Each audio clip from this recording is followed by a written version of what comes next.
Have you ever wondered what's one thing that could really help you move the needle with your ADHD? And I'm not talking tools and strategies, but like, what's the one thing? We're going to talk about it in just a moment. So stay tuned. And I'm Jen Barnes. I'm glad you're here. Today, instead of a full podcast episode, I'm just going to do a little tidbit because I'm recording this during a holiday week for me and I would like to take some time off. But I still wanted to pop in and say hi and share something of value to you. So I've been in the field of mental health for 25 and a half years, and I have seen this one thing shift things in a big way for people. And like I said, it's not a tool or strategy. So often with ADHD, we're looking for the right tool or strategy. If we could just find the right thing. And the thing about tools and strategies is that they need to change all the time because we love novelty and we get bored with them and we need to mix them up. So, before we get into what this is, I want to lay the groundwork. So, if you're listening to this, you probably are a woman with ADHD, and there are certain things that ways that your brain operates or doesn't operate, I guess.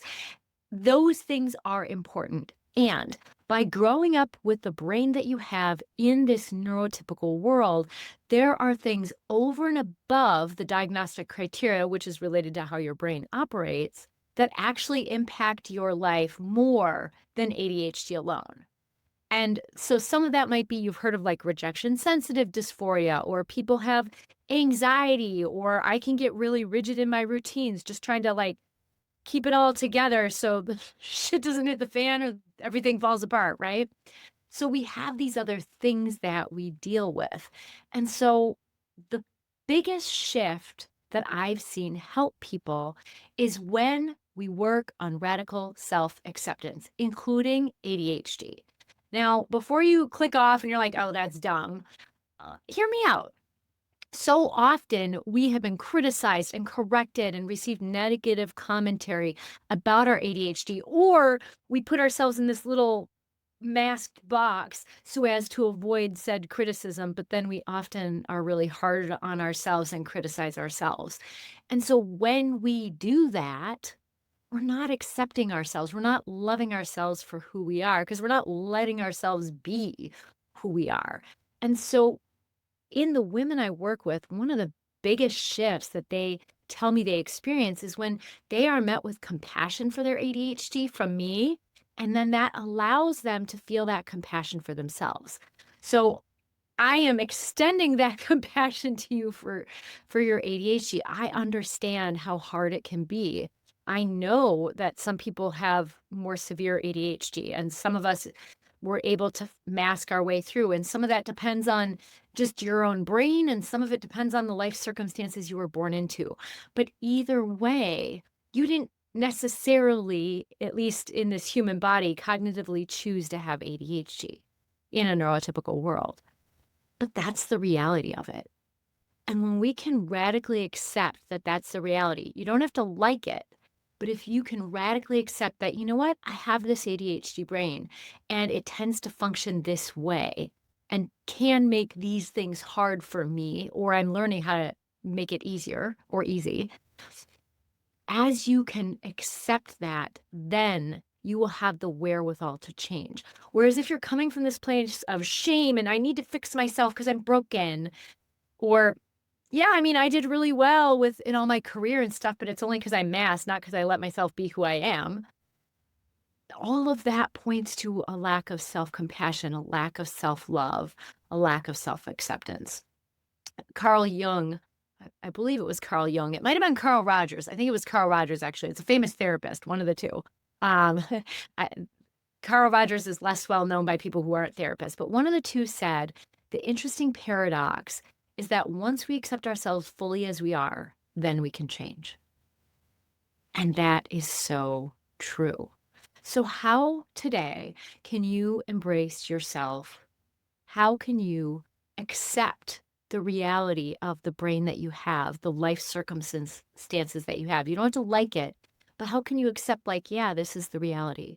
Because when you can do that, instead of wasting energy fighting it or pitying yourself or complaining or being the victim, things I've definitely done. I know we've all done those things.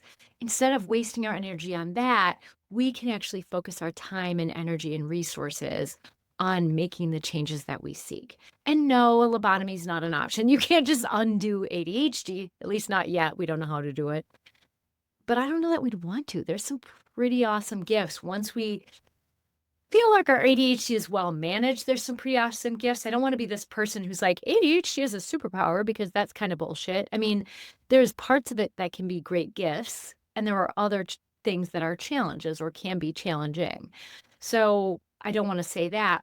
But as you accept, like, this is your reality, you have this ADHD. And instead of like, oh, that was stupid, just say, oh, whoops a daisies, that's just what my brain did right now. Right? When something ADHD happens, instead of shaming yourself, putting yourself down, leaning in with curiosity and compassion and saying, oh, how was that for you?